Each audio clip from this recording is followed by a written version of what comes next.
Hi, pals. How are you doing? It is the showstopper, Mr. Leopard. So this morning, I was on one of the TV stations, Look Up TV, and I made some remarks to the extent that IEBC is actually acting irresponsibly. That's not exactly what I said. But then I've received a little bit of backlash, and I thought I need to justify the things that I said. Now, there are certain three fundamentals that I need to bring into perspective. Number one, I said while I was on Look Up TV that we are masters of deceit. We, as the Kenyan people, I did not say that IEBC are masters of deceit. I said that we, the Kenyan population, are masters of deceit. And I justified it in two ways. I said that in 2007, we went through a general and a presidential election, and out of that particular election there was contestation, and then we decided to measure the veracity of that particular truth, and we put in place a professionally instituted commission led by a very polished, thorough African administrator, that was Johan Kriegler. And Kriegler told us to our faces that it is not possible to establish who won that particular election. Why? Because there was a lot of deceit that made it impossible to tell who won that election. So I'm giving a very formal position. I'm not even adding any of my personal opinions. Now, in 2013, there was a contested election.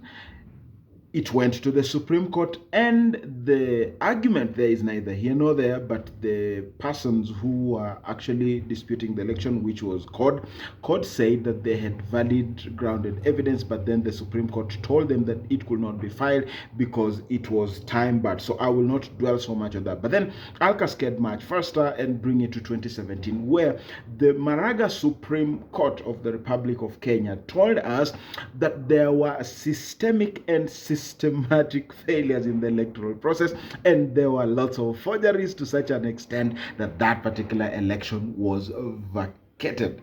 What am I trying to say? I said on TV earlier that if at all these were isolated cases where one case was cited in 1932 and another one was cited in 1987 and another one was cited in 2013 or 2017, then we would say these are, like sporadic, spontaneous, kind of isolated cases.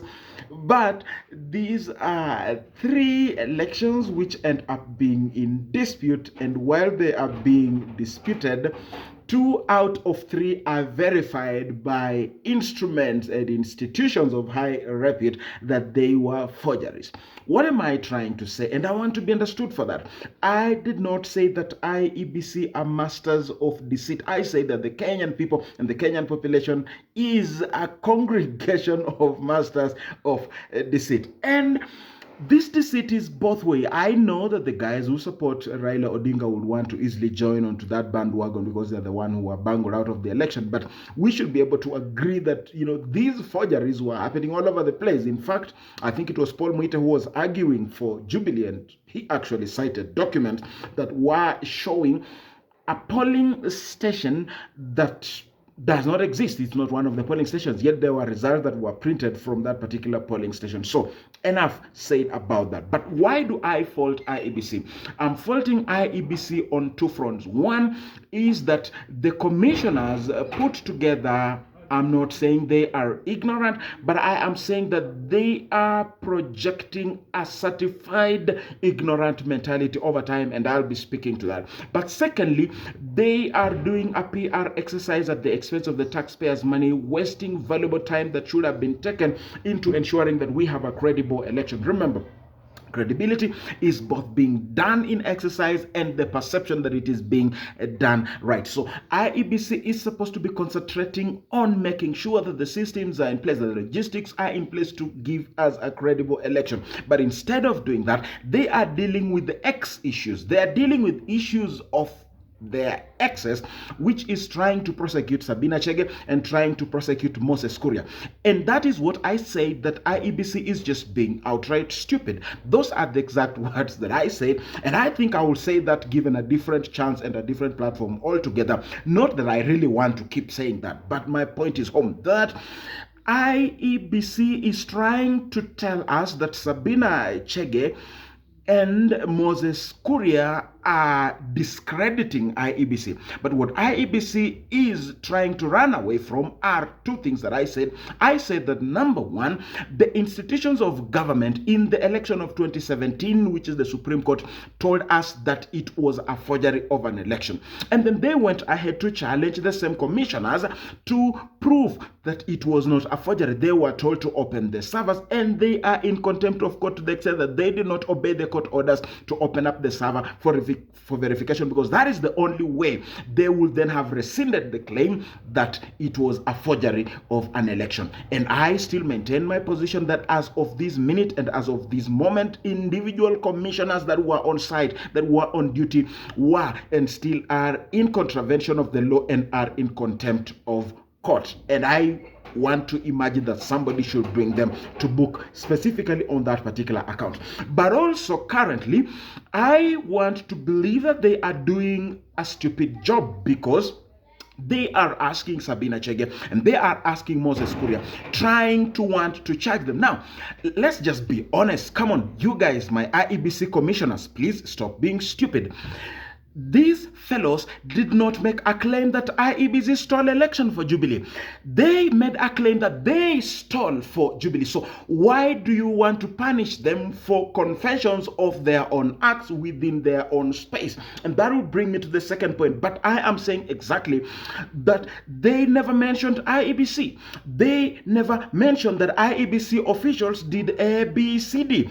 They say that in their own motion, there are certain things that they did. There are certain acts that they did. There are certain omissions and commissions that they did, which actually took away the credibility of the election, which is canvassed and called stealing.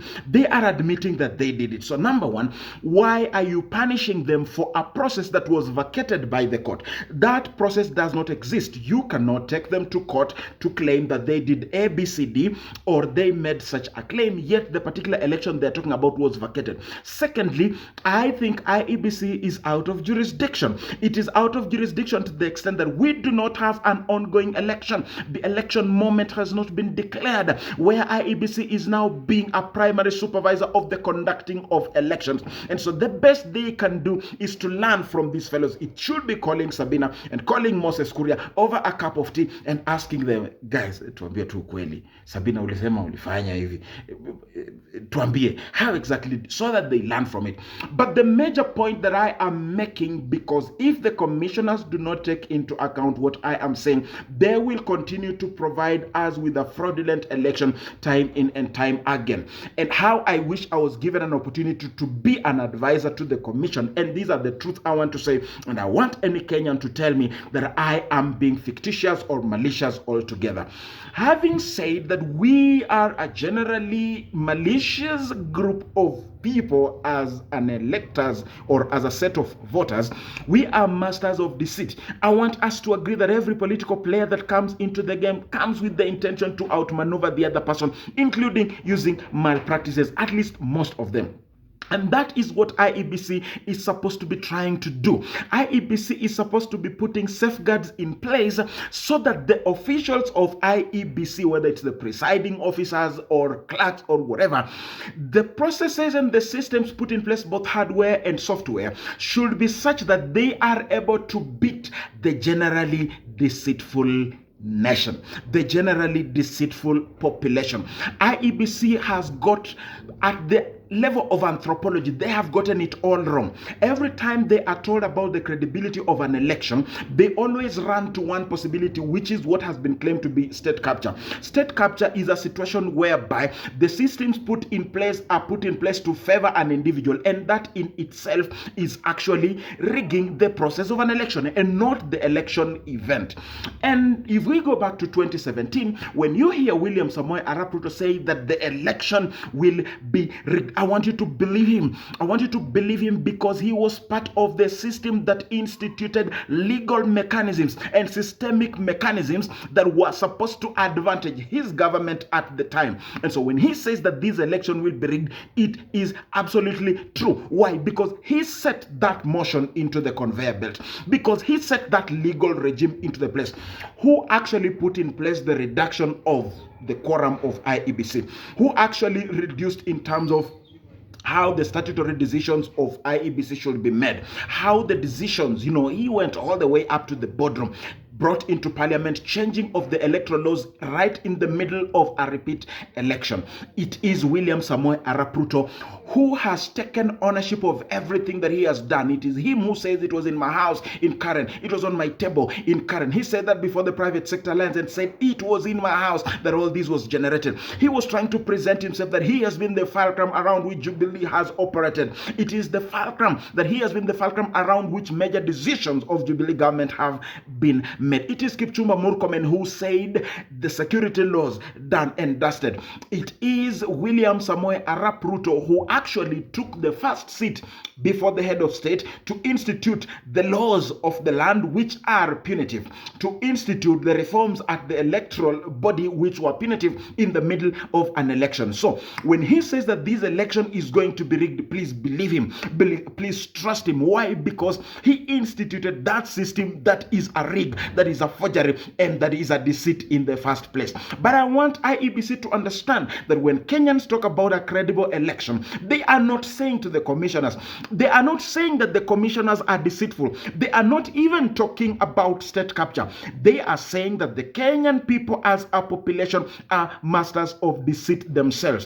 And that is what IEBC keeps missing. They believe that when we talk about the credibility of an election, we are talking about them. We are pinpointing to them. We are saying that they are the ones failing. We are saying that they are the ones forging. No, we are saying that we, the people, are the ones who are masters of forgery. And in places, for example, in the last election where Central Kenya was absolutely jubilated and nobody had a chance if you were not in Jubilee.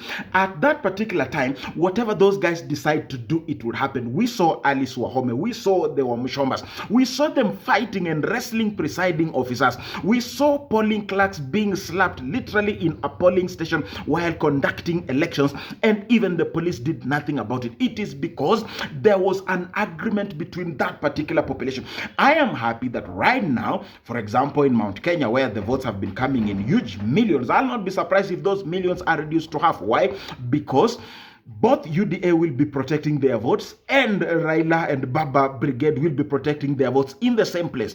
I am happy that William Ruto's campaign is all over, whether it's Mombasa, even in Kisumu, in Kisii, in Western, and whatever. So there is going to be a significantly reduced fraud and deceit by the electors, by the people who are actually election players over and above the commissioners at IEBC. Now, I want IEBC officials and commissioners to understand that even the polling clerks, even the presiding officers that they put in place, they have certain allegiances to these parties and to these candidates. And so when we say that there has been compromise in the system, I want the commissioners to understand that that compromise is not necessarily at the tallying center, and they always come back guns blazing because they believe we are talking about them at Bomas altering the results. No, these results are altered on the ground and they are declared on the ground, and the new law today says that it's declared on the ground. And it is true that we, the Kenyan people, who end up being clerks, who end up being presiding officers, who end up being polling officials, who end up, playing around with instruments of security and what have you, because they are part of the electioneering process, we are a deceitful people. Accept that as a truth and as a reality first, and then start curing that. Then you will give us both the credibility and the perception that the election is gonna be credible. See you until we meet again to talk about these things. It is Mr. Levard, the showstopper.